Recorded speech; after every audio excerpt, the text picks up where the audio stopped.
Nunca pensé que las palabras más crueles vendrían de la boca de mi propio hijo. Esas palabras que me congelaron el alma, que me hicieron cuestionar toda una vida de sacrificios y amor incondicional. Fue en ese momento cuando me di cuenta de que el hijo que crié, el niño que sostuve en mis brazos, ya no existía. Mi nombre es Fernando Gutiérrez. Tengo 68 años, y durante más de 4 décadas, creí que había construido una familia perfecta. Trabajé como profesor de matemáticas en el mismo instituto durante 42 años, levantándome cada mañana a las 6 para preparar mis clases, para asegurarme de que cada estudiante comprendiera las ecuaciones que escribía en el pizarrón. Pero lo más importante, trabajé para darle a mi familia todo lo que yo nunca tuve. Antes de continuar, quiero que sepas que esta historia es real, es mi historia. Y si alguna vez has sentido esa punzada en el pecho cuando alguien que amas te traiciona, entonces entenderás cada palabra que estoy a punto de compartir contigo. Mi hijo Roberto me llamó un miércoles por la tarde. Recuerdo que era miércoles porque ese día siempre preparaba lentejas, el plato favorito de su madre. María murió hace 3 años de cáncer, y desde entonces esas lentejas eran mi forma de mantenerla viva en la cocina que tanto amó. El teléfono sonó exactamente a las 7 de la tarde. Su voz sonaba diferente, más fría, más calculada. No hubo el usual, «Hola papá, ¿cómo estás?». No hubo preguntas sobre mi salud o si había comido bien. Fue directo al grano. «Papá, necesito que hablemos», dijo. Sentí que algo andaba mal, pero nunca imaginé lo que vendría después. «Patricia y yo hemos estado pensando, bueno, la casa es muy grande para ti solo. Y con tu edad, ¿no crees que sería mejor que estuvieras en un lugar donde te cuiden mejor?». Me quedé en silencio. Las lentejas se seguían cocinando en la estufa, burbujeando como si nada hubiera cambiado en el mundo. Pero todo había cambiado. «Un lugar donde me cuiden mejor», repetí sintiendo cómo mi voz temblaba. «Roberto, esta es mi casa, la casa donde creciste, donde tu madre». Él me interrumpió. No me dejó terminar. Y entonces vinieron las palabras que jamás olvidaré. «Todo está a mi nombre, papá. Disfruta tu nueva vida entre ancianos». El silencio que siguió fue ensordecedor. Escuché su respiración agitada del otro lado de la línea. Escuché a Patricia, su esposa, susurrando algo en el fondo. Y entonces, lo peor de todo, escuché su risa. Una risa nerviosa, sí, pero una risa al fin y al cabo. Colgó sin decir más, sin un adiós, sin siquiera esperar mi respuesta. Me quedé ahí parado en la cocina con el teléfono aún en mi mano temblorosa. Las lentejas se estaban quemando. El humo comenzó a llenar la cocina, pero no me moví. No podía moverme. Sentía como si mi cuerpo se hubiera convertido en piedra. Todo a su nombre. ¿Cuándo? ¿Cómo mi mente comenzó a procesar lo que acababa de escuchar? La casa que compré con el sudor de mi frente después de 15 años de ahorros. La casa donde María plantó rosales en el jardín. La casa donde Roberto dio sus primeros pasos en el pasillo. Pero lo que más me dolió no fueron las palabras sobre la propiedad, fue el tono. Ese tono de superioridad, de desprecio, como si yo fuera una carga, un estorbo del que necesitaban deshacerse. «Disfruta tu nueva vida entre ancianos», repitió mi mente una y otra vez. Como si los ancianos fuéramos basura. Como si 68 años de experiencia, de lecciones aprendidas, de amor dado, no significaran absolutamente nada. Apagué la estufa. Las lentejas estaban arruinadas, quemadas en el fondo de la olla. Sentía que era una metáfora de lo que acababa de pasar con mi vida.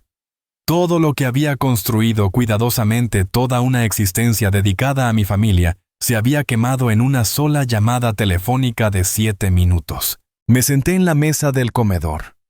La misma mesa donde celebramos cumpleaños, donde Roberto hizo su tarea de la escuela, donde María y yo planeamos nuestros sueños y temores. Ahora estaba vacía, fría como mi corazón en ese momento. Y entonces recordé. Recordé algo que Roberto no sabía. Algo que nadie sabía excepto yo y mi viejo amigo Rodrigo, mi abogado de toda la vida. Recordé una conversación que tuvimos hace exactamente 2 años, justo después del funeral de María. Una leve sonrisa comenzó a formarse en mis labios. No era una sonrisa de alegría, sino de comprensión. De repente, todas las piezas del rompecabezas comenzaron a encajar, pero esa parte de la historia viene después. Primero déjame contarte quién soy realmente, porque para entender lo que pasó después de esa llamada, necesitas conocer al hombre que pasó toda su vida construyendo algo que su propio hijo intentó destruir en segundos. Me llamo Fernando Gutiérrez.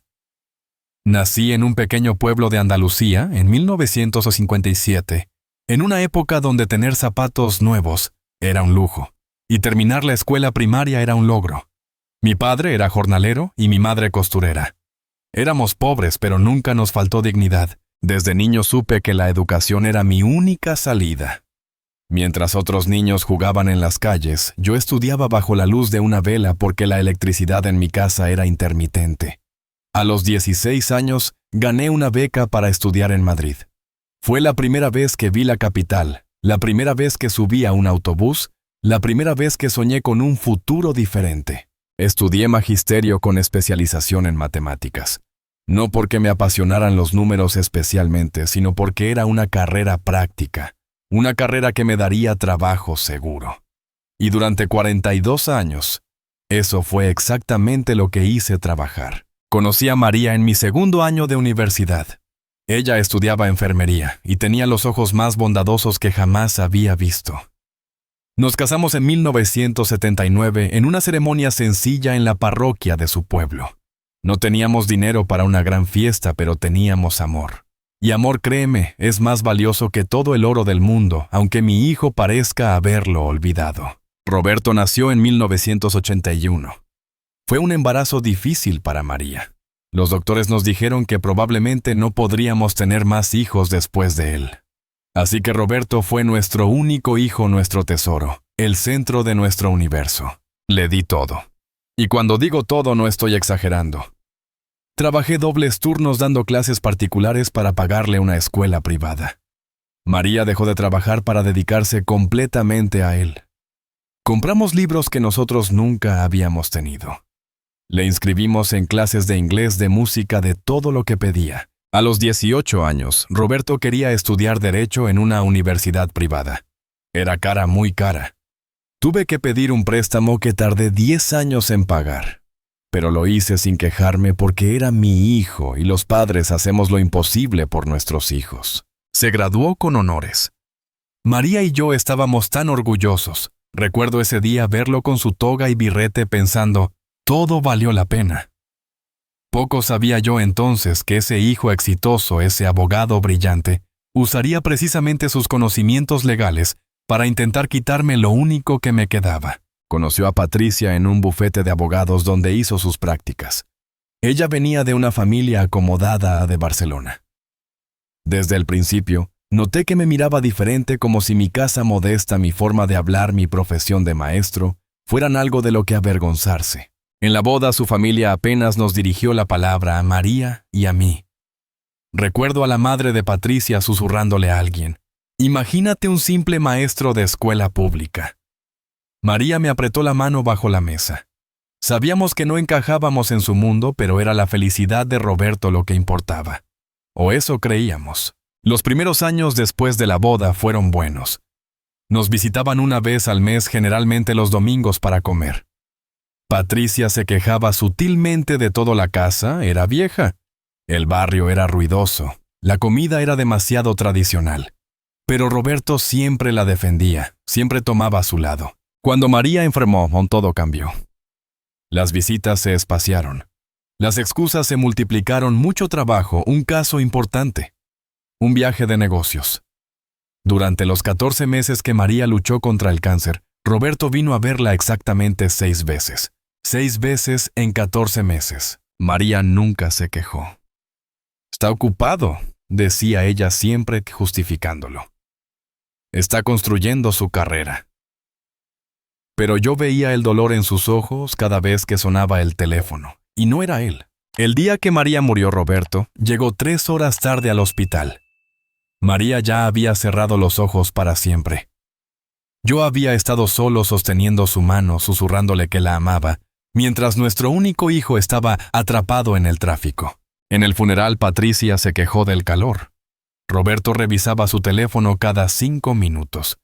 Y yo enterraba a la mujer de mi vida sintiendo que enterraba también la idea de familia que alguna vez tuve. Después del funeral, las visitas se volvieron aún más esporádicas. Una llamada cada 2 o 3 semanas. «¿Cómo estás, papá?», preguntaba Roberto mecánicamente. «Bien», respondía yo mintiendo porque ¿cómo iba a estar bien después de perder a mi María? Pero yo aguantaba. Seguía cocinando para 2 dejando un plato vacío en la mesa por costumbre. Seguía hablándole a María mientras regaba sus rosales. Seguía viviendo aunque parte de mí había muerto con ella. Y entonces vino esa llamada. Esa maldita llamada que lo cambió todo. Era un domingo cualquiera cuando todo comenzó a revelarse ante mis ojos. Un domingo de finales de septiembre con ese sol tibio de otoño que tanto me recuerda a María.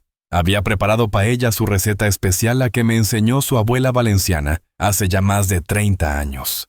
El azafrán llenaba la casa con ese aroma inconfundible que siempre nos hacía sentir que estábamos en familia. Había puesto la mesa para 3 personas. Roberto me había llamado 2 días antes, diciendo que vendrían a comer. «Patricia tiene ganas de tu paella, papá», me dijo. Me sorprendió. Patricia nunca había mostrado interés por mi cocina, pero yo, como el tonto que era, me emocioné. Pensé que quizás las cosas estaban mejorando. Pasé toda la mañana del sábado limpiando la casa.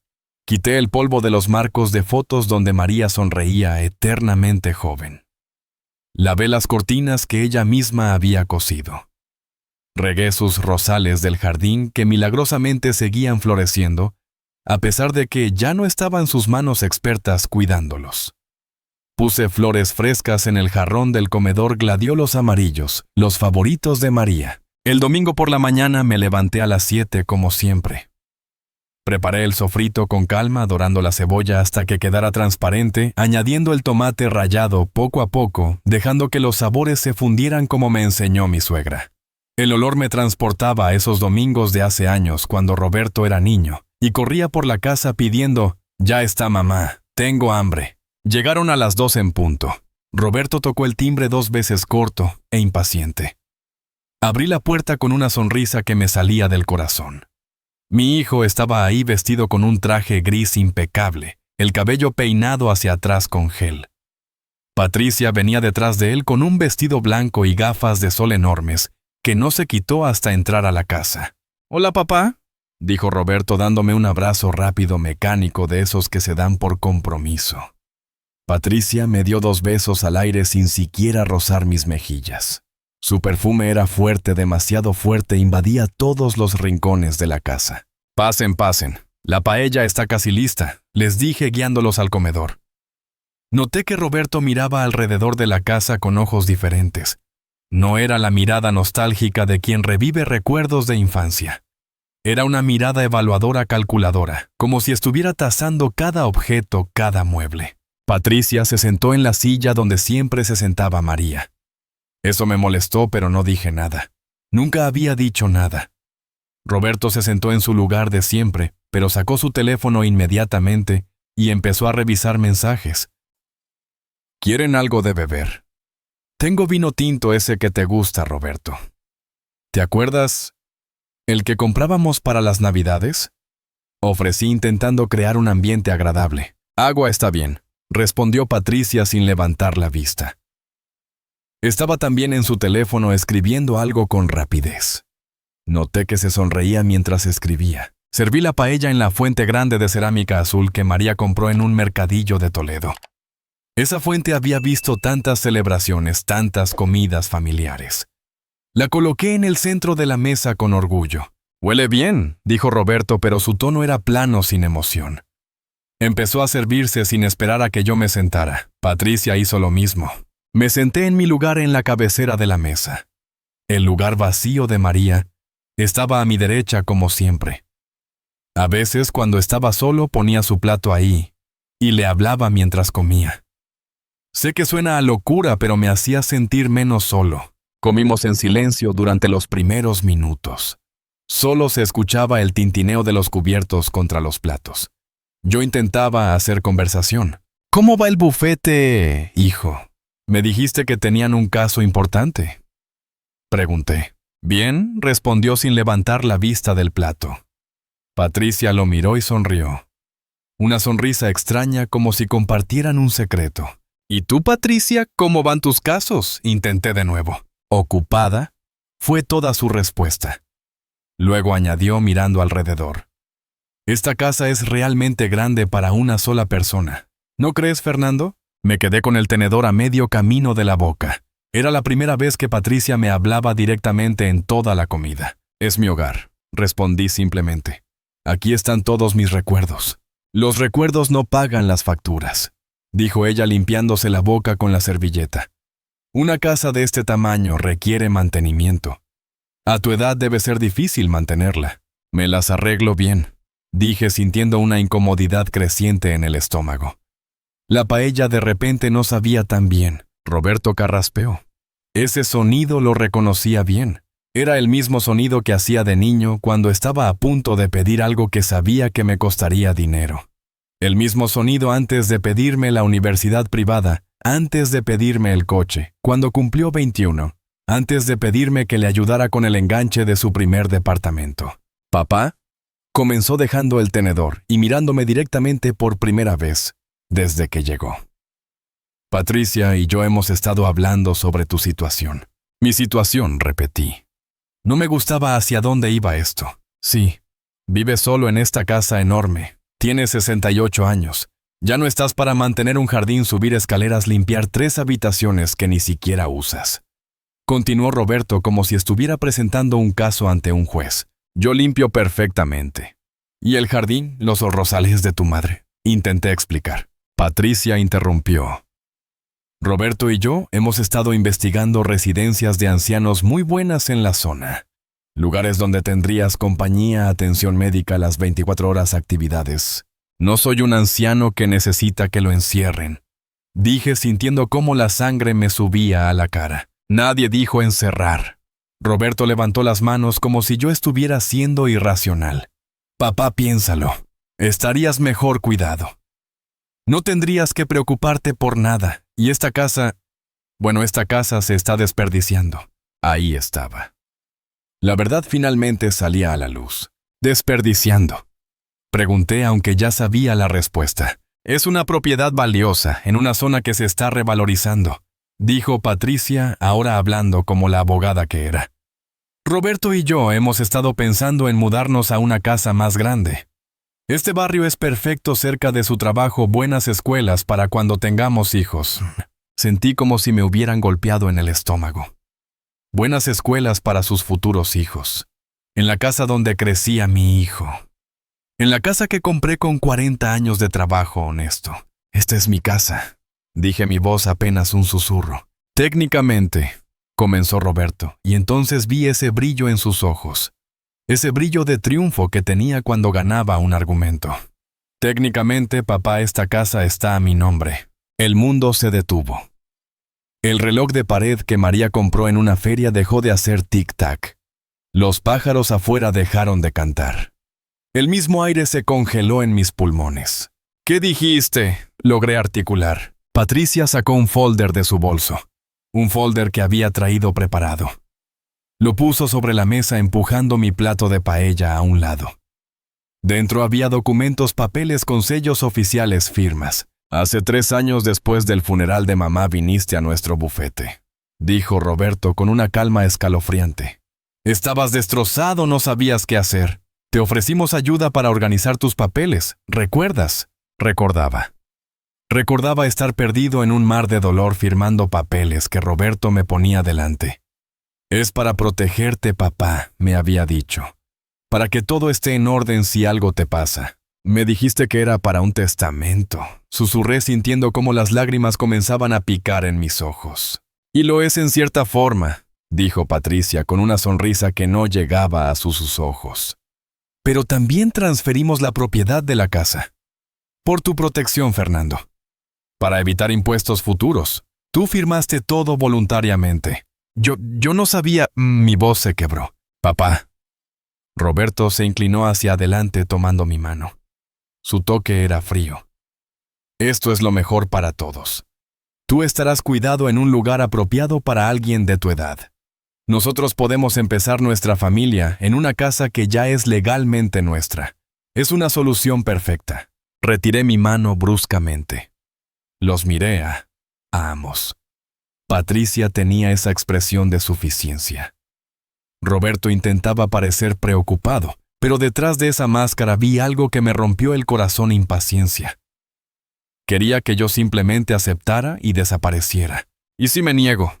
Pregunté, aunque mi voz sonaba débil hasta para mis propios oídos. No puedes negarte a lo que ya es nuestro, dijo Patricia con frialdad. Mira, Fernando, no queremos hacer esto difícil. Puedes llevarte tus cosas personales, por supuesto. Tus fotos, tu ropa. Te ayudaremos con la mudanza. Roberto asintió. Ya he hecho citas para que veas 3 residencias la próxima semana. Una de ellas es muy bonita, tiene un jardín donde puedes caminar. No escuché más. Mi mente estaba en otro lugar. Miraba la paella que había preparado con tanto amor ahora fría en los platos. Miraba las flores que puse pensando que estaba recibiendo a mi familia. Miraba las fotos de María en las paredes y podía jurar que en una de ellas ella me miraba con tristeza. El reloj marcó las 3:30. Habían estado en mi casa 1 hora y media y en ese tiempo habían destrozado toda mi existencia. Patricia cerró el folder y lo guardó en su bolso. Roberto se levantó alisándose el traje. «Piénsalo, papá», dijo, pero no sonaba como una sugerencia. Sonaba como una orden. «Te llamaré en unos días para coordinar las visitas a las residencias». No los acompañé a la puerta. Me quedé sentado en la mesa mirando los restos de la comida, escuchando sus pasos alejándose, la puerta cerrándose. Y entonces, en el silencio que siguió, escuché algo. Al principio pensé que era mi imaginación, pero no. Era el teléfono de Patricia. Lo había olvidado sobre la mesa del recibidor. Estaba sonando, vibrando contra la madera. Me levanté como en trance. Caminé hacia el teléfono. La pantalla mostraba un mensaje de Roberto. «¿Viste su cara? En 2 semanas estamos adentro. Ese viejo tonto ni siquiera sospecha que perdió su casa hace 3 años». Mis manos temblaban sosteniendo ese teléfono. Leí el mensaje 1, 2, 3 veces. «Ese viejo tonto». Escuché un coche frenar afuera. Patricia había vuelto por su teléfono. Rápidamente lo puse donde estaba y me alejé. Ella entró sin tocar, lo tomó, me miró con desconfianza y se fue sin decir palabra. Cerré la puerta con llave. Me apoyé contra ella. Y por primera vez desde que María murió lloré.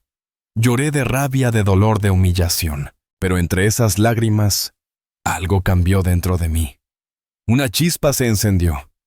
Una chispa que María siempre decía que era mi mejor cualidad, la determinación. «Ese viejo tonto», había dicho mi hijo. Ya verían quién era el tonto. De pronto mi hijo dejó caer el tenedor y dijo algo que me congeló el alma. Pero eso fue solo el principio.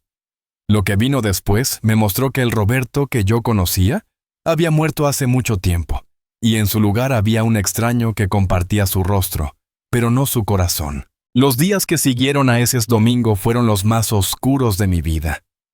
Más oscuros incluso que cuando perdí a María, porque al menos entonces sabía que estaba rodeado de amor. Ahora me daba cuenta de que había estado solo todo este tiempo, solo que era demasiado ciego para verlo. El lunes por la mañana desperté temprano como siempre. Mis manos aún temblaban. Me preparé un café que no pude tomar. Me senté en la cocina mirando el teléfono esperando. Esperando que no lo sabía. Una llamada de Roberto disculpándose. Un mensaje diciendo que todo había sido una broma cruel. A las 9 de la mañana sonó el timbre. Mi corazón dio un salto.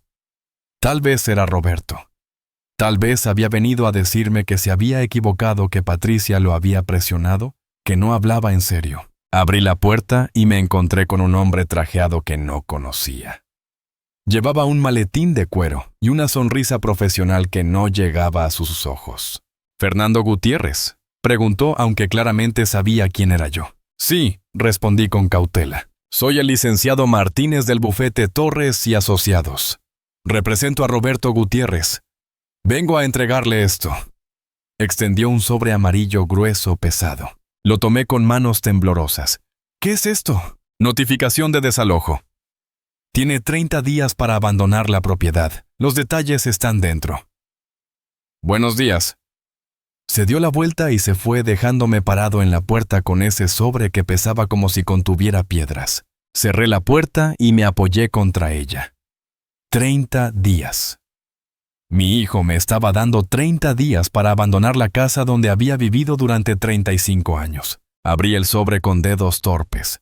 Dentro había documentos legales llenos de palabras técnicas que apenas entendía. Pero algunas frases saltaban a la vista escritas con la frialdad de la ley. El señor Fernando Gutiérrez transfirió voluntariamente la propiedad ubicada en calle Cervantes, número 47, al señor Roberto Gutiérrez. Mediante escritura pública el 15 de marzo de 2022. Se le concede un periodo de gracia de 30 días para desalojar la propiedad. En caso de negarse, se procederá con desalojo forzoso. Desalojo forzoso. Mi propio hijo estaba amenazándome con echarme a la calle por la fuerza si no me iba voluntariamente. Me senté en el sofá del salón, ese sofá que María y yo compramos cuando nos mudamos a esta casa. Estaba viejo, gastado, pero era nuestro. Como todo en esta casa. Cada objeto tenía una historia, un recuerdo. El teléfono sonó. Era Roberto. Hola, papá. Su voz sonaba casual, como si nada hubiera pasado. Como si no acabara de enviar a un abogado a mi puerta. ¿Recibiste los papeles, Roberto? Mi voz se quebró. ¿Cómo puedes hacerme esto? Papá, no seas dramático. Te estamos dando 30 días. Es tiempo más que suficiente para empacar y mudarte. Ya te dije que te ayudaremos a encontrar una buena residencia. Esta es mi casa. Repetí sintiendo las lágrimas correr por mis mejillas sin poder detenerlas. Esta es la casa donde creciste. Donde tu madre... Mi madre está muerta, papá. Me interrumpió bruscamente. Y aferrarte a esta casa no la va a traer de vuelta. Es hora de que aceptes la realidad. Eres viejo. Estás solo. No puedes mantener una propiedad de este tamaño. Y ustedes sí. Ustedes que trabajan todo el día, que nunca están en casa. Argumenté sintiendo una rabia creciente mezclándose con el dolor. Nosotros somos jóvenes. Tenemos futuro. Tú ya viviste tu vida, papá. Ahora es nuestro turno. Esas palabras. Ya viviste tu vida. Como si a los 18 años ya no tuviera derecho a nada. Como si debiera simplemente desaparecer para no estorbar a la siguiente generación. Te di todo. Susurré. Todo lo que tenía, todo lo que pude conseguir. Tu educación, tu carrera, tu primer departamento. Todo. Y te lo agradezco, dijo Roberto, pero su tono era el de alguien apurado queriendo terminar una conversación incómoda. Por eso queremos que estés bien cuidado. Las residencias que seleccionamos son de primera clase. No quiero ir a ninguna residencia. Quiero morir en mi casa como tu madre. Hubo un silencio. Luego escuché la voz de Patricia en el fondo diciendo algo que no alcancé a entender. Mira, papá, Patricia y yo tenemos una reunión. Te llamo después para coordinar lo de las residencias. ¿Y papá? Sería mejor para todos si cooperaras. No querrás que esto se ponga feo, ¿verdad? Feo. Más feo de lo que ya estaba. Colgó antes de que pudiera responder. Me quedé ahí sosteniendo el teléfono sintiendo cómo mi mundo se desmoronaba. María, pensé. ¿Qué hago? ¿Qué haría tú? Y entonces recordé algo. Una conversación que tuve con María pocas semanas antes de que muriera. Estábamos en su habitación del hospital, ella ya muy débil, pero su mente aún clara como el cristal. Fernando, me había dicho tomando mi mano con su fuerza menguante. Prométeme algo. Lo que sea, mi amor, había respondido conteniendo las lágrimas. Prométeme que no dejarás que nadie te quite tu dignidad. No importa quién sea. No importa si es nuestro hijo. La dignidad es lo único que tenemos hasta el final. Te lo prometo. Le había dicho entonces, sin imaginar que esa promesa sería puesta a prueba de esta manera. Los días pasaron como una pesadilla borrosa.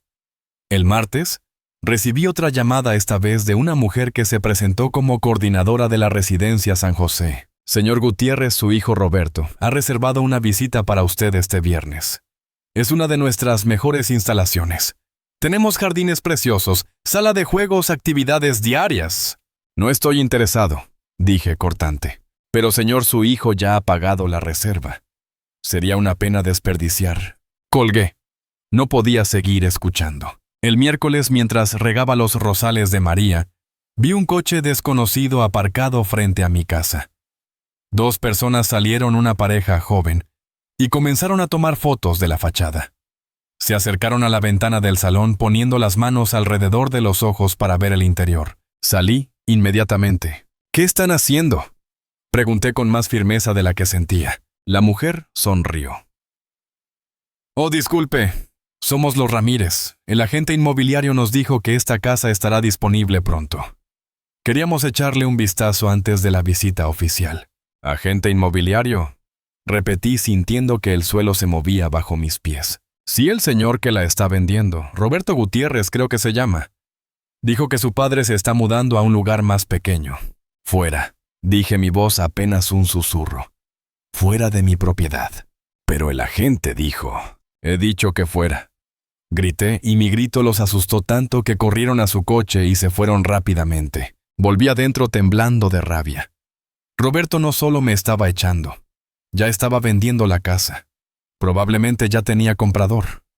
Todo planeado, todo organizado, sin importarle que yo aún viviera aquí. Llamé a Roberto inmediatamente. Ya estás vendiendo mi casa. Exploté apenas contestó. Nuestra casa, papá.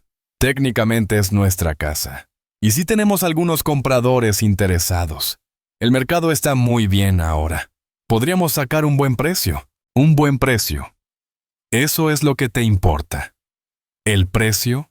Papá, sé realista. Esta casa vale dinero. Dinero que Patricia y yo necesitamos para nuestro futuro. Tú no necesitas todo este espacio. Es lógico. Lógico, repetí amargamente. ¿Y dónde está la lógica en echar a tu padre a la calle? Nadie te está echando a la calle. Te estamos ofreciendo alternativas. Pero si te niegas a cooperar, entonces, sí tendremos que proceder legalmente. Y créeme, papá, no quieres que lleguemos a eso. Pues me estás amenazando. Te estoy siendo honesto. Los papeles están en orden. La casa es legalmente mía. Tienes 2 opciones: aceptar nuestra ayuda y mudarte dignamente o esperar a que el juez ordene tu desalojo. ¿Cuál prefieres? No pude responder. Colgué sintiendo que me ahogaba. Esa noche no dormí. Me quedé despierto caminando por la casa tocando las paredes que María y yo pintamos juntos, mirando las marcas en el marco de la puerta donde medíamos a Roberto cada año, recordando cada risa, cada lágrima, cada momento que estas paredes habían presenciado. En la habitación de Roberto, que había mantenido exactamente como la dejó cuando se fue a la universidad, encontré una caja vieja en el armario. Dentro había fotos, dibujos que hizo de niño, cartas. Encontré una en particular escrita con su letra infantil cuando tenía 8 años. Era para el Día del Padre. Querido papá, eres el mejor papá del mundo. Cuando sea grande quiero ser como tú. Te quiero mucho. Tu hijo Roberto. Sostuve esa carta en mis manos, leyéndola una y otra vez. ¿Dónde se había ido ese niño? ¿En qué momento se convirtió en este hombre frío que podía echar a su padre sin pestañear? El jueves por la mañana, el teléfono volvió a sonar. Esta vez era Patricia. Fernando, necesitamos hablar. Su voz era dura sin ningún rastro de calidez. Roberto es demasiado blando contigo. Yo seré directa, tienes 26 días. Si no te vas voluntariamente, procederemos con el desalojo. Y créeme, no será agradable. La policía vendrá, tus pertenencias serán puestas en la calle. ¿Quieres que tus vecinos vean eso? ¿Quieres esa humillación? ¿Por qué me odias tanto? Pregunté genuinamente confundido. ¿Qué te hice? Ella rió, una risa fría sin humor. No te odio, Fernando. Simplemente no me importas. Esta casa vale $500,000 de euros. Con ese dinero, Roberto y yo podemos comprar la casa de nuestros sueños en la sierra. Podemos darle a nuestros futuros hijos la vida que merecen. Tú ya no eres relevante en esta ecuación. Soy su padre. Eres un obstáculo. Y los obstáculos se eliminan. ¿Ahora? ¿Cooperarás o tendremos que hacerlo por la fuerza? Quise decirle tantas cosas. Quise gritarle que ella era una víbora que había envenenado a mi hijo, que algún día pagaría por esto. Pero en lugar de eso simplemente dije, vete al infierno. Y colgué. Me temblaban las manos. Me temblaba todo el cuerpo. Me senté en el suelo del pasillo, mi espalda contra la pared. Y por primera vez en mi vida, deseé no despertar al día siguiente. Pero entonces, en medio de esa desesperación, mi mirada cayó sobre una foto enmarcada en la pared. Era de María y yo el día que compramos esta casa. Éramos tan jóvenes, tan llenos de esperanza.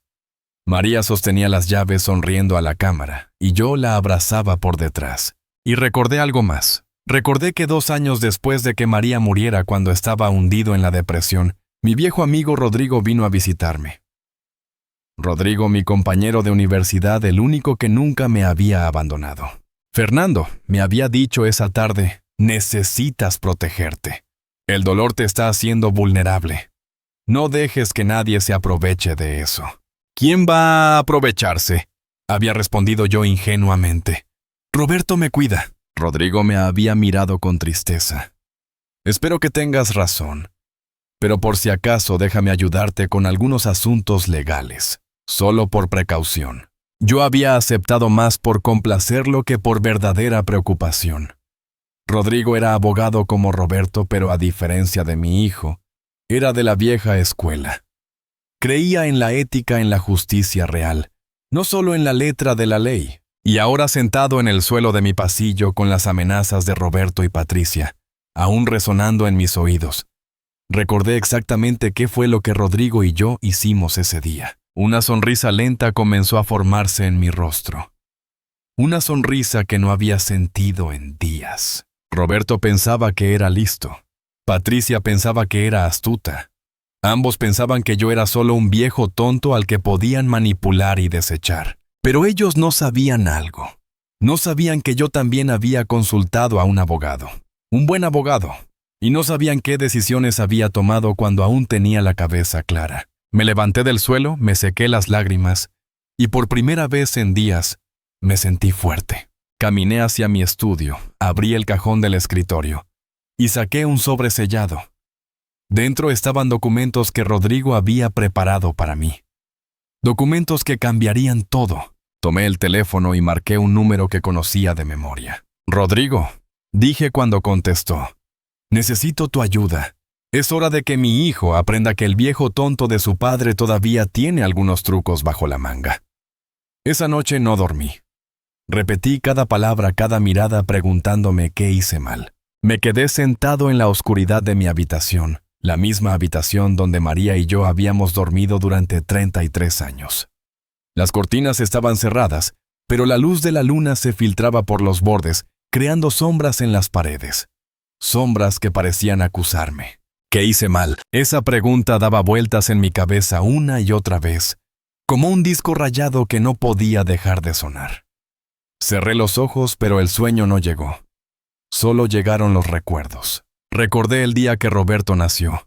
María había estado en trabajo de parto durante 18 horas. Yo sostuve su mano todo el tiempo sintiendo cada apretón, cada dolor que ella sentía.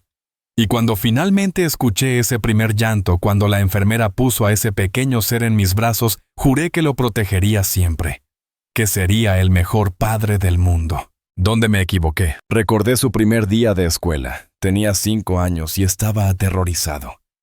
Se aferraba a mi pierna llorando, suplicándome que no lo dejara. No tengas miedo, le había dicho arrodillándome para estar a su altura.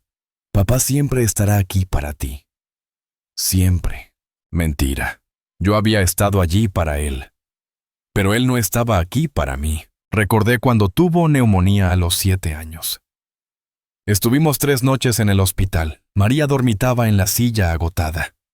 Yo me quedaba despierto vigilando cada respiración de Roberto, rezando a un Dios, en el que apenas creía, rogándole que no me lo quitara. Dios no me lo quitó. Roberto creció fuerte y sano. Pero ahora ese mismo hijo por el que recé, ese hijo que tanto amé, me estaba quitando todo. Me levanté de la cama. No podía estar acostado.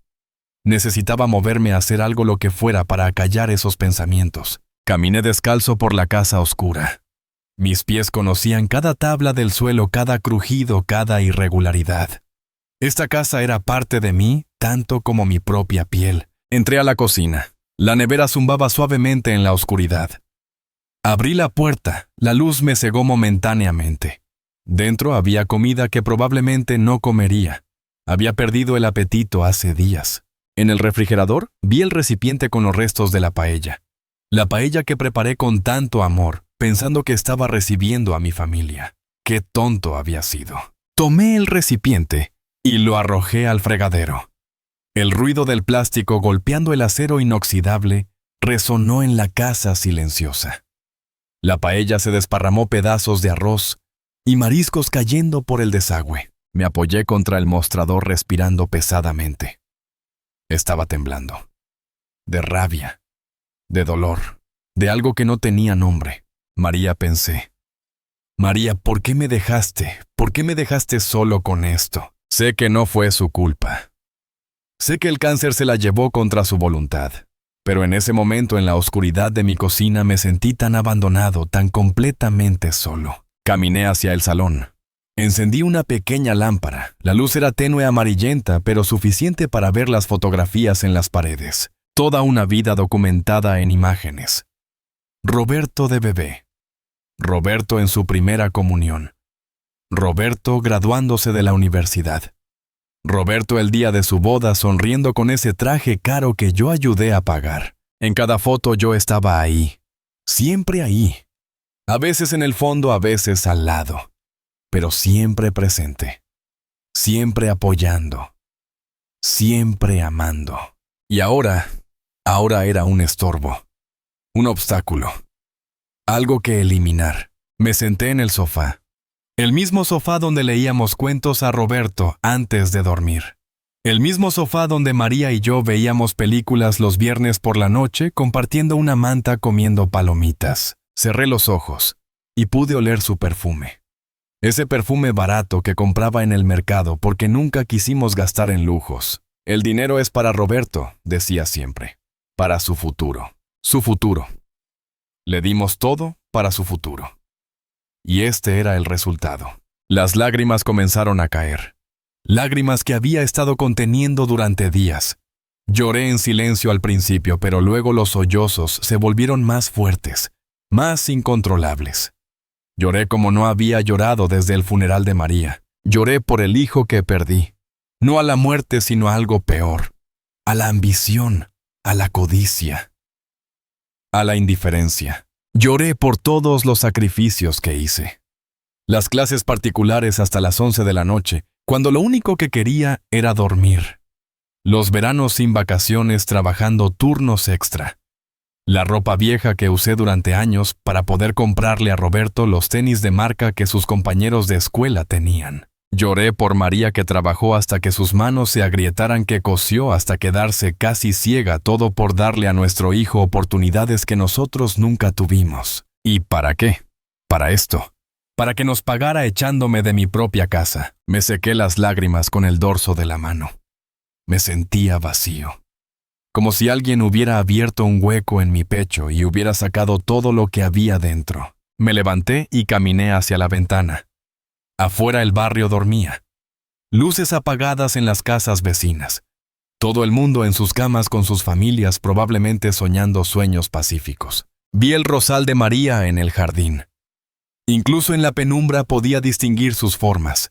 Las rosas blancas que tanto amaba. Las mismas que puse en su ataúd. ¿Qué hago, amor? Susurré hacia la ventana. ¿Qué haría tú? No hubo respuesta. Solo el silencio de la noche. Pero entonces en mi mente escuché su voz, clara como el cristal. Las palabras que me dijo en el hospital aquella última semana. Fernando, escúchame bien.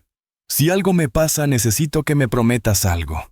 Lo que sea, le había dicho sosteniendo su mano frágil. Prométeme que nunca dejarás que nadie te quite tu dignidad. No importa quién sea. La dignidad es lo único que nos queda cuando todo lo demás se va. Lo prometo. Y otra cosa. Había continuado María, sus ojos aún brillantes a pesar de la enfermedad. Si Roberto alguna vez se pierde en el camino, no lo odies, pero tampoco dejes que te destruya. Eres más fuerte de lo que crees. María, Roberto nunca... Shh, me había interrumpido. Yo lo conozco, lo amo, pero también sé que el mundo puede cambiar a las personas. Patricia, Ella no es como nosotros, Fernando. Prométeme que te cuidarás. No había querido escucharla entonces. No había querido creer que mi hijo pudiera cambiar tanto. Pero María lo sabía, siempre lo supo. Volví al sofá. Esta vez no lloré. Sentí algo diferente creciendo dentro de mí. No era rabia exactamente. Era algo más frío, más calculado. Determinación. María tenía razón. No podía dejar que me destruyeran. No podía dejar que me quitaran mi dignidad junto con mi casa. Había pasado de víctima a luchador.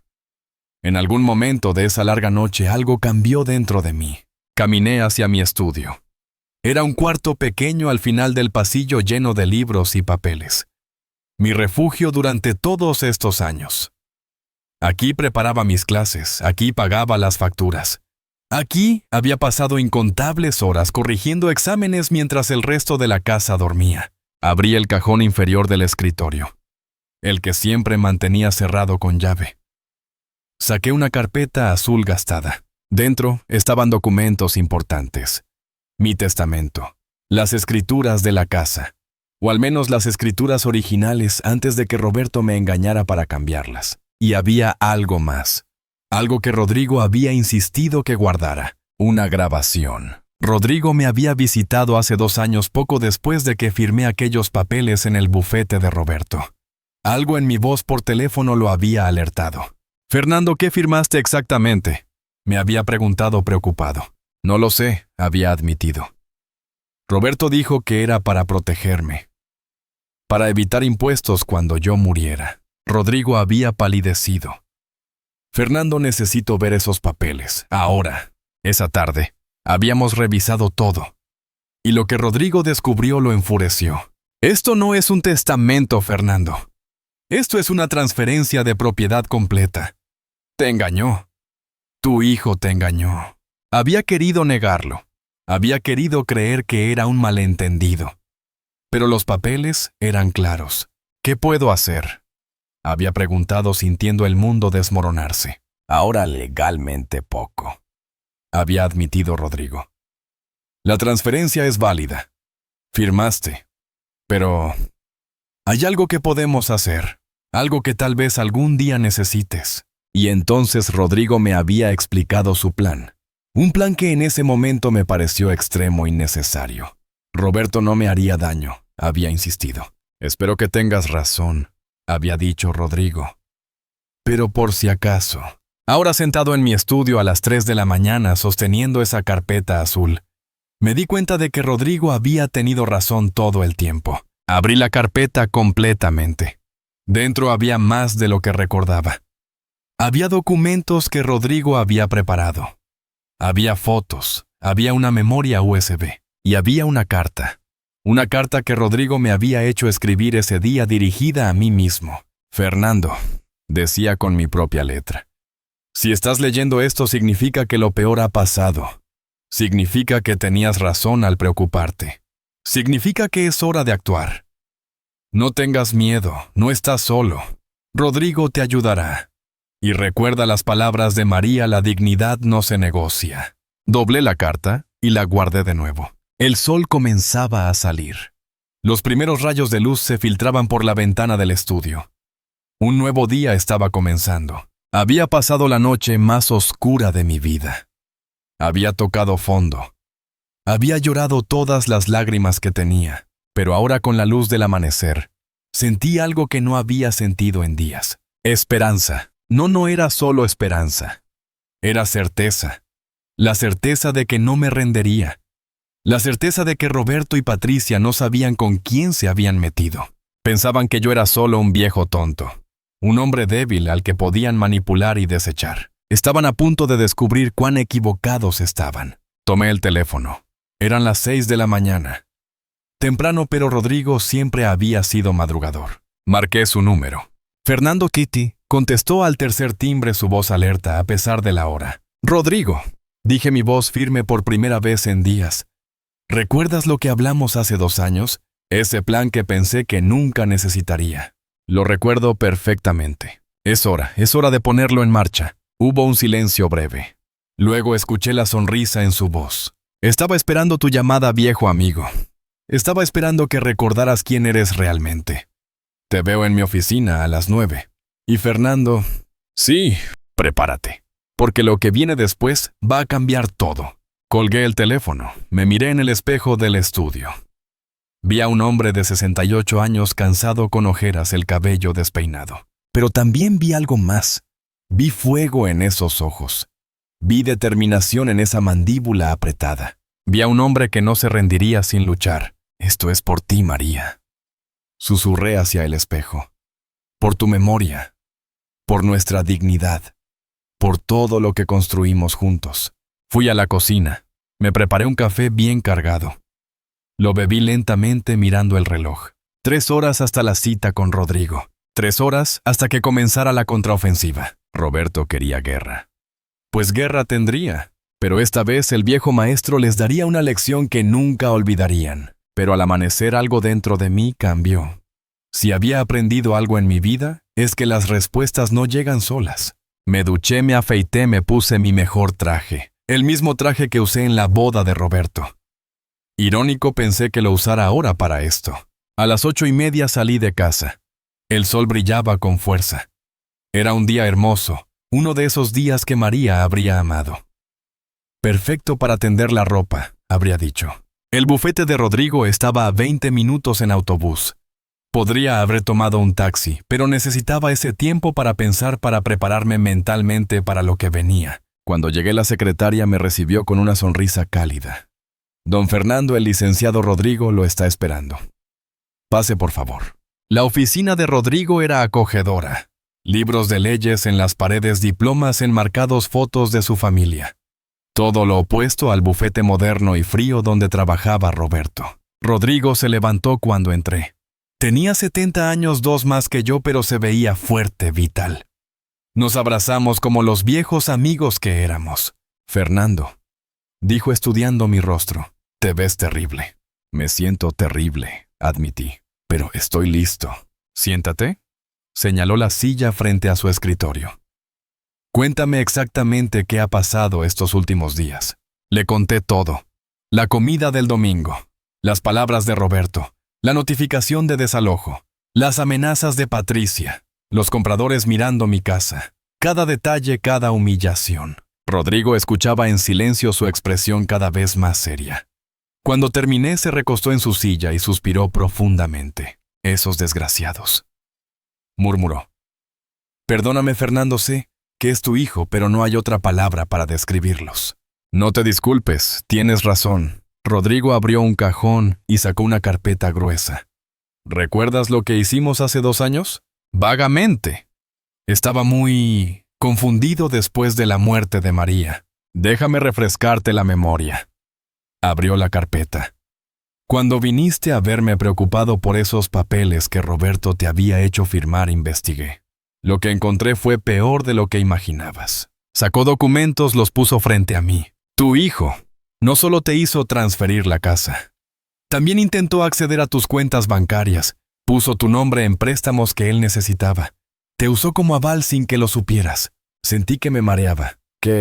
Afortunadamente el banco me contactó porque éramos amigos. Logré bloquear esas operaciones a tiempo. Pero Fernando, tu hijo, ha estado planeando esto durante años. Me mostró más papeles. Correos electrónicos entre Roberto y Patricia. Los había conseguido a través de un investigador privado. Mira esto. Señaló un correo fechado hace 3 años. Era de Patricia a Roberto. Ya es hora de que tu padre done esa casa. No puede vivir solo de todos modos. Una vez que tengamos la propiedad, podemos venderla y finalmente vivir como merecemos. Tu padre ha sido un lastre financiero suficiente tiempo. Mis manos temblaban sosteniendo el papel. Lastre financiero. Yo que sacrifiqué todo por él. Hay más, continuó Rodrigo. Sacó otro documento. Este es un correo de Roberto a un agente inmobiliario fechado hace 6 meses. 6 meses, Fernando. Ya estaba tasando tu casa mucho antes de pedirte que te fueras. Leí el correo.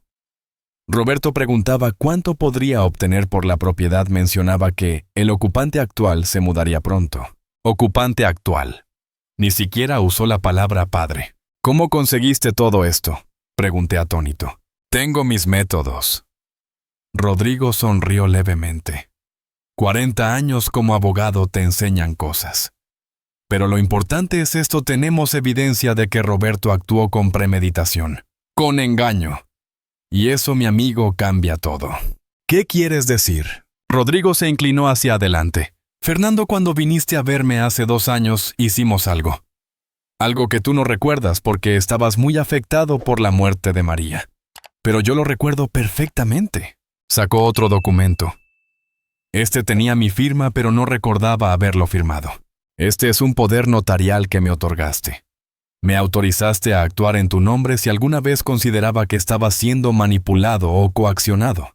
Y también hicimos otra cosa. Mi corazón latía rápidamente. ¿Qué cosa? Impugnamos la transferencia de la casa. Ese mismo día que descubrimos lo que Roberto había hecho, fuimos ante un notario diferente. Presentamos una declaración jurada de que habías firmado bajo engaño en un estado de vulnerabilidad emocional tras la muerte de tu esposa. Y eso funciona. Por sí solo no.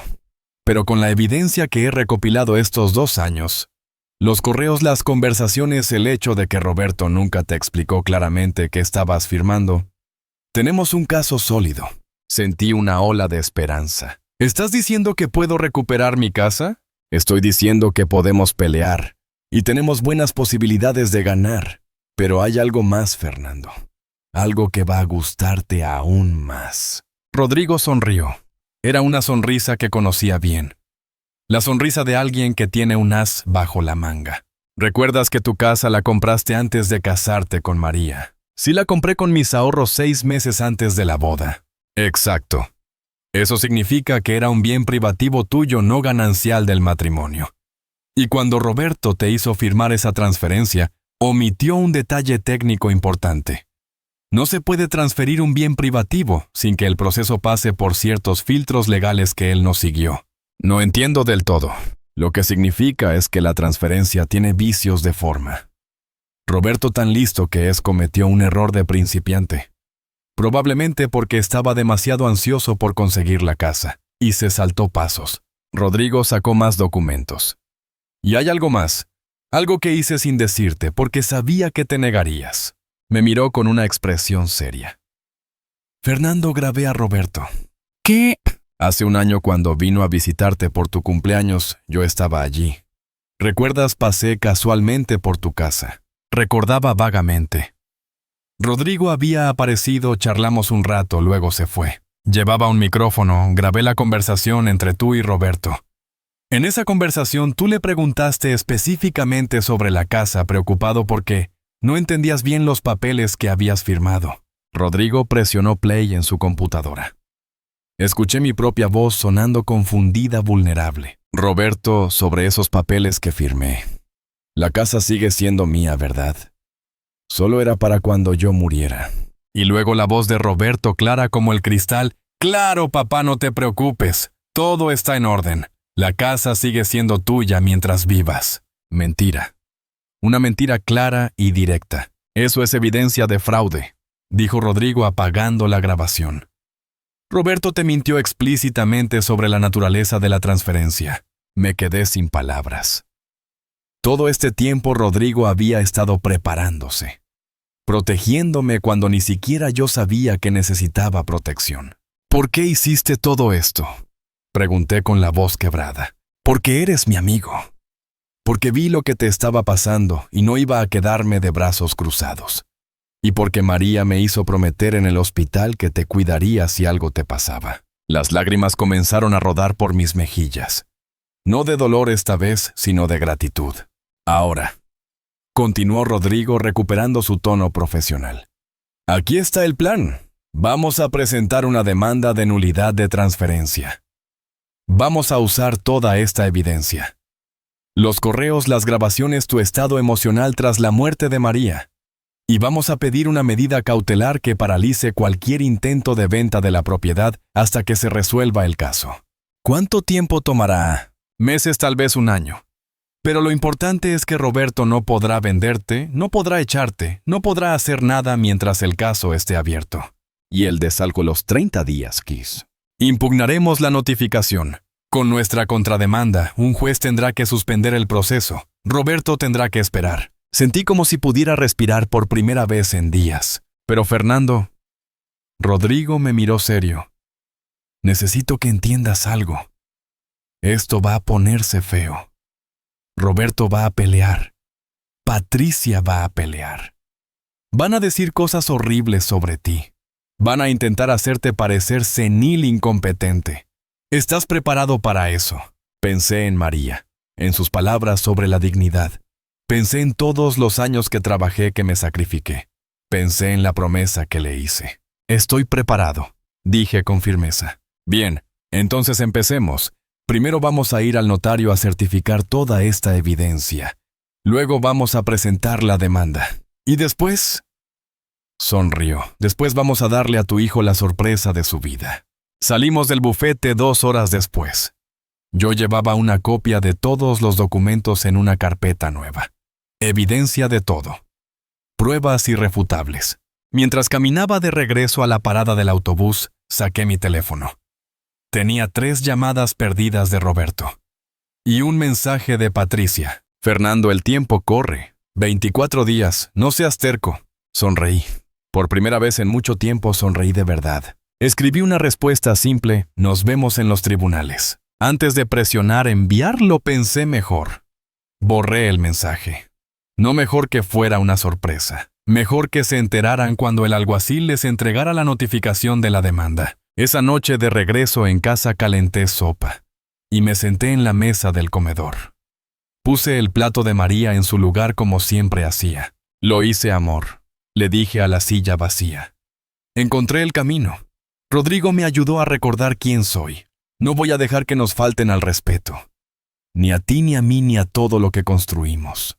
El silencio de la casa ya no se sentía tan pesado. Ahora se sentía como anticipación. Mañana Rodrigo presentaría los papeles. Y entonces Roberto y Patricia descubrirían que el viejo tonto de su padre todavía tenía algunos trucos bajo la manga. Me fui a dormir temprano esa noche. Y por primera vez en semanas, dormí profundamente. Soñé con María. Estábamos jóvenes de nuevo en el día que compramos la casa. Ella me sonreía sosteniendo las llaves. Lo sabía, me decía ella así en el sueño. Sabía que encontrarías tu fuerza. Desperté al amanecer sintiendo algo que no había sentido en mucho tiempo. Esperanza. Verdadera esperanza. La batalla apenas comenzaba. Pero esta vez yo tenía las armas. Esa fue la última vez que lo vi. No como mi hijo, sino como la lección más dura de mi vida. A veces perder a alguien no es perder sino liberarse. La notificación llegó a Roberto 3 días después, un jueves por la mañana. Rodrigo me llamó para contarme. Acaban de firmar de recibido, dijo, y podía escuchar la sonrisa en su voz. En 10 minutos tu hijo sabrá que tiene una demanda por fraude, manipulación y transferencia ilegal de propiedad. Esperé. El teléfono estaba sobre la mesa. Sabía que sonaría, y sonó. Exactamente 8 minutos después. ¿Qué demonios es esto? La voz de Roberto explotó por el auricular. Ya no había pretensiones de cariño paternal. Solo rabia pura. ¿Me estás demandando? Sí, respondí con calma, una calma que me sorprendió incluso a mí. Estoy recuperando lo que es mío. Esa casa es mía legalmente, firmaste los papeles. Papeles que firmé bajo engaño. Papeles que me hiciste firmar cuando estaba destrozado por la muerte de tu madre. Creíste que no me daría cuenta. Creíste que era tan tonto. Papá, esto es ridículo. Ningún juez va... Tengo grabaciones, Roberto. Grabaciones donde me mientes explícitamente sobre esos papeles. Tengo correos tuyos y de Patricia planeando esto desde hace años. Tengo evidencia de que me llamaste viejo tonto en tus mensajes. ¿Quieres que siga? Silencio. Un silencio largo y pesado. Rodrigo, finalmente dijo su voz ahora más controlada, más fría. Debí imaginarlo. Ese viejo entrometido siempre te ha llenado la cabeza de ideas. Ese viejo entrometido es más hijo para mí que tú. Él sí cumplió la promesa que le hizo a tu madre en su lecho de muerte. ¿Qué hora es?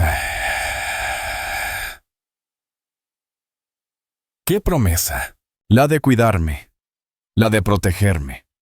Algo que tú olvidaste el día que tu madre cerró los ojos. Escuché voces en el fondo. Patricia estaba gritando algo. Roberto la calló bruscamente. Papá, todavía podemos arreglar esto. Retira la demanda. Te dejaré vivir en la casa. No tienes que irte. Dejarme vivir en mi casa. ¡Qué generoso eres! No seas necio. Esto va a costarte una fortuna en abogados. Rodrigo te va a sangrar. Al final no ganarás nada y habrás perdido todo tu dinero. Rodrigo no me cobra nada. Lo hace porque me aprecia. Porque entiende lo que significa la lealtad. Algo que tú claramente nunca aprendiste. Esto es tu culpa, explotó Roberto. Tú me criaste para ser exitoso, para querer más. Y ahora me castigas por ser exactamente lo que me enseñaste a hacer. Esas palabras me golpearon como un puñetazo. Era verdad. Lo había criado para ser así, pero luego recordé. Recordé todas las veces que le enseñé a compartir. Todas las veces que María le habló sobre el respeto y la humildad. Todas las lecciones sobre valores que claramente nunca escuchó. Te enseñé a ser exitoso, sí, pero también te enseñé a ser buena persona, a respetar a tus mayores, a honrar a tu familia. Y fallé. Fallé porque estás aquí intentando robarle su casa a tu propio padre. No es robar si es legal, es robar cuando se hace con engaño. Y lo que hiciste fue exactamente eso. Ahora vas a tener que explicárselo a un juez. Roberto respiraba pesadamente. Vas a perder, papá. Tengo mejores abogados, más recursos. Voy a enterrarte en documentos legales hasta que te rindas. Tal vez. O tal vez un juez verá a un hijo codicioso que engañó a su padre viudo. ¿Sabes cómo se ve eso? No muy bien para tu reputación profesional. Eso lo golpeó. Pude escucharlo en su silencio. Los jueces hablan entre ellos, Roberto. Los abogados hablan. ¿Qué crees que van a pensar de ti cuando se sepa que hiciste esto? ¿Cuántos clientes querrán contratar a alguien que engaña a su propio padre? Estás amenazándome. Estoy diciéndote la verdad. Algo que tú no me has dicho en mucho tiempo. Patricia le arrebató el teléfono. Su voz era veneno puro. Escúchame bien, viejo terco. Vamos a destruirte. Vamos a demostrar que estás senil, que no estás capacitado para manejar tus propios asuntos. Te vamos a meter en un psiquiátrico si es necesario. Inténtalo. Dije mi voz tranquila. Rodrigo grabó esta llamada también. Cada amenaza que acabas de hacer quedó registrada. Sigue cavando tu tumba, Patricia. Lo estás haciendo muy bien. La línea se cortó. Habían colgado. Me senté mis manos todavía firmes. No temblaban. No había lágrimas. Solo una extraña sensación de paz. Los meses siguientes fueron difíciles. Roberto cumplió su amenaza. Contrató a los mejores abogados. Presentó documentos intentando demostrar que yo no estaba en pleno uso de mis facultades mentales cuando firmé con Rodrigo. Tuve que someterme a evaluaciones psicológicas. 3 doctores diferentes me examinaron. Los 3 concluyeron lo mismo, estaba completamente cuerdo, lúcido y capacitado. El proceso fue largo. Audiencias. Declaraciones. Más papeles de los que había visto en mi vida. Pero Rodrigo fue implacable. Presentó cada grabación, cada correo, cada evidencia de premeditación. El día de la audiencia final, 6 meses después de que todo comenzara, llegué temprano al juzgado. Roberto y Patricia ya estaban allí sentados con sus 3 abogados de traje caro. Roberto no me miró, ni una sola vez. El juez era una mujer de unos 50 años. Había leído todo el expediente. Cuando comenzó a hablar, su voz era seria. He revisado cuidadosamente este caso. Y debo decir que es uno de los más perturbadores que he visto en mis 20 años en el estrado. Mi corazón latía con fuerza. Es evidente para este tribunal que el señor Roberto Gutiérrez se aprovechó del estado emocional vulnerable de su padre tras la muerte de su esposa. Las grabaciones muestran claramente que hubo engaño. Los correos electrónicos muestran premeditación. Y los testimonios de los vecinos y amigos del señor Fernando Gutiérrez confirman que él nunca tuvo intención de donar su casa. Roberto se puso pálido. Por lo tanto, este tribunal declara nula la transferencia de propiedad realizada en marzo de 2022 La casa ubicada en calle Cervantes número 47 es, y siempre ha sido propiedad del señor Fernando Gutiérrez. Sentí que podía volar. Rodrigo apretó mi hombro, pero la juez no había terminado. Además, dados los intentos de coerción documentados, las amenazas y el claro abuso de confianza, este tribunal ordena al señor Roberto Gutiérrez a pagar las costas legales completas de este proceso, así como una compensación al señor Fernando Gutiérrez por daños emocionales. El golpe del mazo resonó en la sala. Roberto se levantó bruscamente y salió sin mirar atrás. Patricia lo siguió sus tacones resonando con furia en el piso de mármol. Afuera del juzgado, Rodrigo y yo nos quedamos en las escalinatas. El sol brillaba. Hacía un día hermoso. «Lo logramos, viejo amigo», dijo Rodrigo. «Lo logramos», repetí sintiendo un nudo en la garganta. Pero no era un nudo de alegría completa. Era algo más complejo. Había ganado mi casa, sí. Pero había perdido a mi hijo. O tal vez nunca lo tuve realmente. Esa noche de regreso en mi casa, mi verdadera casa que legalmente era mía, otra vez me senté en el jardín. Los rosales de María estaban floreciendo. Era primavera. «Lo hice, amor», le dije a las estrellas. «Defendí nuestra dignidad, como me hiciste prometer. Han pasado 8 meses desde la sentencia. Roberto nunca me ha llamado. Nunca se disculpó. A través de conocidos sé que él y Patricia se mudaron a un apartamento más pequeño. Su reputación profesional sufrió como predije. Los clientes no confían en abogados que engañan a sus propios padres. Yo sigo viviendo aquí en la casa que María y yo compramos con tanto esfuerzo. Rodrigo viene a cenar todos los domingos. A veces vienen sus nietos. La casa vuelve a llenarse de risas. Hice algo con el dinero de la compensación. Establecí una fundación en nombre de María. Ayuda a personas mayores que están siendo explotadas por sus familiares. Cada mes recibimos cartas de agradecimiento. Personas que encontraron ayuda legal a tiempo. Aprendí algo de todo esto. Aprendí que el amor verdadero no se mide en herencia o propiedades. Se mide en respeto, en lealtad, en estar presente. Aprendí que la dignidad no tiene edad. Que un hombre de 68 años puede ser tan fuerte como uno de 30. Tal vez más porque tiene la experiencia de su lado. Aprendí que los verdaderos hijos no son siempre los de sangre. Rodrigo ha sido más hijo para mí que Roberto. Sus nietos me llaman abuelo. Y yo los quiero como si fueran míos. Y aprendí que nunca es tarde para defenderte. Nunca eres demasiado viejo para pelear por lo que es tuyo. Por lo que construiste. Por tu dignidad. Si estás leyendo esto y estás pasando por algo similar, mi consejo es, simple, no te rindas. Busca ayuda. Hay abogados buenos honestos que ayudarán. Hay leyes que te protegen. Protege lo tuyo con un abogado de confianza. Haz un testamento claro revisado por alguien que no esté involucrado con tu familia. Documenta todo. Graba conversaciones si es necesario. La verdad siempre necesita evidencia. Y recuerda, la dignidad no se negocia. Nunca. María tenía razón como siempre. Yo era más fuerte de lo que creía.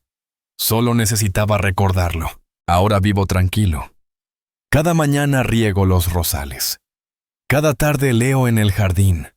Cada noche le hablo a María antes de dormir. Extraño a Roberto a veces.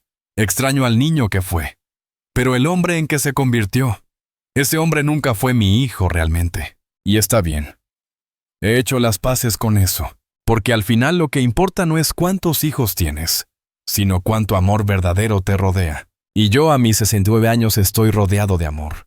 Solo que no vino de donde esperaba. Vino de un amigo leal, de sus nietos adoptivos, de las personas que ayuda mi fundación, de los vecinos que siempre preguntaron por mí. La familia no es solo sangre, es elección, es lealtad, es estar presente, y en eso soy un hombre rico. Si mi historia te tocó el corazón, me gustaría saber desde qué ciudad me estás escuchando. Me encantaría conocer tus comentarios, saber si algo similar te ha pasado. No estás solo en esto. Hay muchos de nosotros, personas mayores, que hemos tenido que defender nuestra dignidad. Comparte mi historia con alguien que pueda necesitar escucharla. Con alguien que esté pasando por una situación parecida. Tal vez mis palabras les den la fuerza para actuar. Cada semana mi fundación ayuda a personas que enfrentan lo que yo enfrenté. Si necesitas ayuda, búscala. Está ahí. Recuerda, nunca es tarde para defenderte. Nunca eres demasiado viejo para reclamar lo que es tuyo. La dignidad no tiene precio. Y definitivamente no tiene edad. Gracias por escucharme hasta el final. Gracias por permitirme compartir mi historia contigo. Que Dios te bendiga. Que encuentres la fuerza cuando la necesites. Y que nunca dejes que nadie te quite tu dignidad. Un abrazo fuerte desde Madrid, desde esta casa que volví a ganar, desde este jardín, donde los rosales de María siguen floreciendo. Mi nombre es Fernando Gutiérrez. Tengo 69 años. Y esta es mi historia de cómo un viejo tonto resultó no ser tan tonto después de todo.